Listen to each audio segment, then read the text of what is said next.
Alamin po natin ang balita mga sangkay tungkol po sa may sinita daw po kasi itong si Sandro Marcos doon sa Kongreso. Nako, sino kaya ito?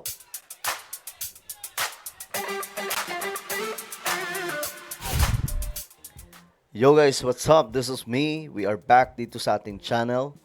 At ito pag-uusapan po natin ngayon ang di umano paninita ni Congressman Sandro Marcos. Totoo kaya ito? O chismis lang o paninira lang? Pag-usapan po natin bago tayo magpatuloy sa mga hindi pa po dyan. Nakakapag-subscribe. Tingnan nyo po sa baba ng video na to. Makikita nyo po dyan yung subscribe. Pindutin nyo po yung subscribe. Pindutin nyo po yung bell. At pindutin nyo po yung all. Sa mga nanonood naman po sa Facebook, i-follow nyo po yung ating Facebook page. Okay, ito na pag-usapan po natin ngayon itong gulo ng politika sa Pilipinas. Ba't kaya magulo ang Pilipinas no, pagdating sa politika? Hindi nyo ba na mga sangkay napupuna na mayroong sistemang kailangan ayusin kung bakit magulo itong ating bansa, di ba? Pagdating sa politika. At pag magulo ang politika, of course, gumugulo din po yung society. Kasi wala na pong focus parang nagiging ano pa nila, yun pa yung tinitingnan nila mga sangkay, yung mga politiko. Yung magugulo nga yung mga politiko, tayo din magulo. Diba? Ganun po ang nangyayari mga sangkay. Ito mga politiko, yung mga magnakaw din tayo. Diba? O ito mga sangkay, ito yung pasabog ni Representative Erice. Ito po yung laging bumabatikos kay PBBM. Tinanggal bilang House Senior Deputy Minority Leader si Caloocan 2nd District Representative Edgar Erice nitong Martes, March 3. Tinanggal pala siya mga sangkay. Nako, nawalan pala ito ng posisyon sa Kamara. Wala mga sangkay. Ganun talaga. Masyado pong mainit lagi ang ulo nitong si Edgar Erice. Kaya siguro ganun ang nangyari. Isang araw pagkatapos nito, inihayag ng kongresista sa kanyang plenary speech na ginawa niya ang kanyang trabaho habang hawak ang naturang posisyon. Ngunit tilaan niya hindi kayang tumanggap ng liderato ng Kamara ng mga kritisismo. Kamakailan mabibigat ang naging komento ng kongresista sa naaprobahang bersyon ng Anti-Political Dynasty Bill sa komite ng Kamara na anyay hindi naman talaga bubuwag ng mga dinastiya sa politika. Nakaupo po ako, tahimik ako, sinita ako ni Congressman Marcos at tinanong, ano yun? I replied that the anti-political dynasty advocacy has long been one of my advocacies.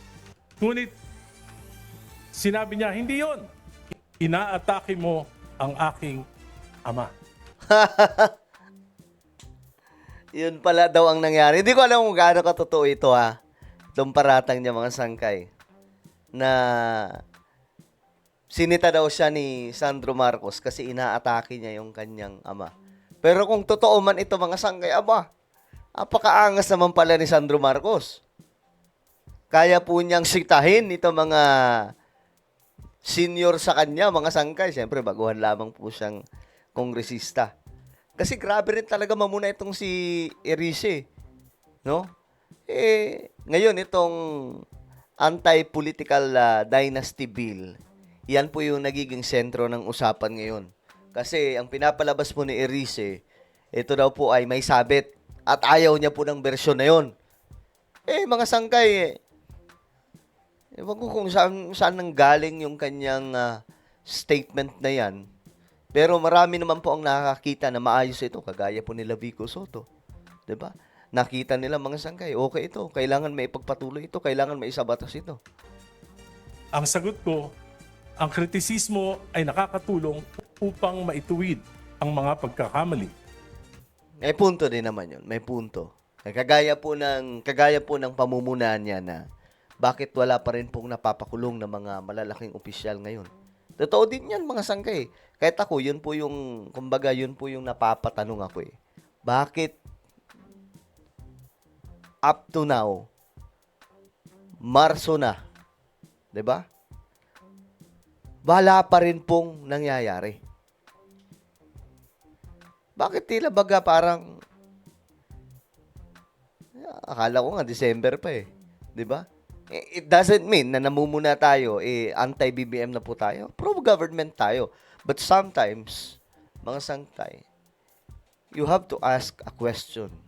No? Bakit ganito? Kasi kapag wala kang ganon,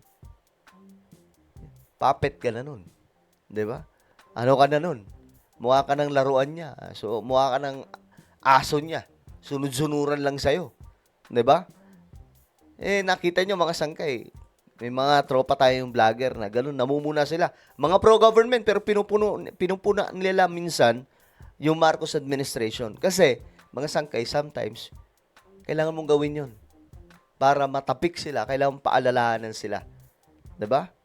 At saka, isang patunay lang yan na hindi po tayo puppet ng gobyerno. Kung bukas ang isip ng mga nakikinig. Bukod sa umano'y malabnaw na anti-political dynasty bill, sinita rin ng mambabatas ang iba pang polisiya ng pamahalaan, gaya ng mga aksyon sa flood control scandal at pagresolba sa mga questionableng budget insertion. Saad nito, wala siyang sama ng loob sa pagkakatanggal niya sa liderato, ngunit tinuligsa ang posisyong hawak ng mag-amang Marcos sa gobyerno. When the President of the Republic has a son serving as majority leader of this House, there is an unavoidable conflict of interest. When a son becomes overly protective of his father instead of protecting the integrity of legislation. Maging ang Malacanang hindi nagustuhan ang paninita ni Representative Erice sa Pangulo. So, parang baliktad tuloy. Parang baliktad no? Parang si Erice ang nanita sa Pangulo or vice versa. Umaga, si Sandro Marcos, pagkatapos pong manita ni Erice sa presidente, si Sandro Marcos naman yung nanita sa kanya. Nagsitahan sila. Ayon kay Palace Press Officer Undersecretary Claire Castro, palaisipan kung bakit Pangulo ang sinisisi ng mambabatas. Gayong papelaan niya ng mga kongresista na magpasa ng mga batas at mag-amyenda kung kinakailangan. Bakit naman po kay Pangulo isisisi? Kung ayaw niya yung version sa House of Representatives, di sa pagka nagkaroon po ng pagdebate, debatihin niya po munang mabuti. Ilabas niya na lahat ang kanyang talino. Ayan na. Tama naman yun, mga sangkay. Debatiin mo. Kasi question pa rin naman yun sa loob Maraming tanong dyan, maraming kailangan ayusin bago po ipasa. Di ba? Tama yung sinabi ni Atty. Claire Castro At kung anong kahihinatnan niyan, hindi naman po siyang mag-isa lang ang magdidesisyon niyan. Mismo. Ang nakakapagtaka po dito kay Congressman Erice, parang lahat na lang ng kasalanan sa mundo isinisisi niya sa Pangulo. Isa ang Para po siyang nanay na nagpapagalit no? anti-political dynasty bill sa mga panukalang batas na ipinag-utos ng Pangulong iprioridad ng Kongreso.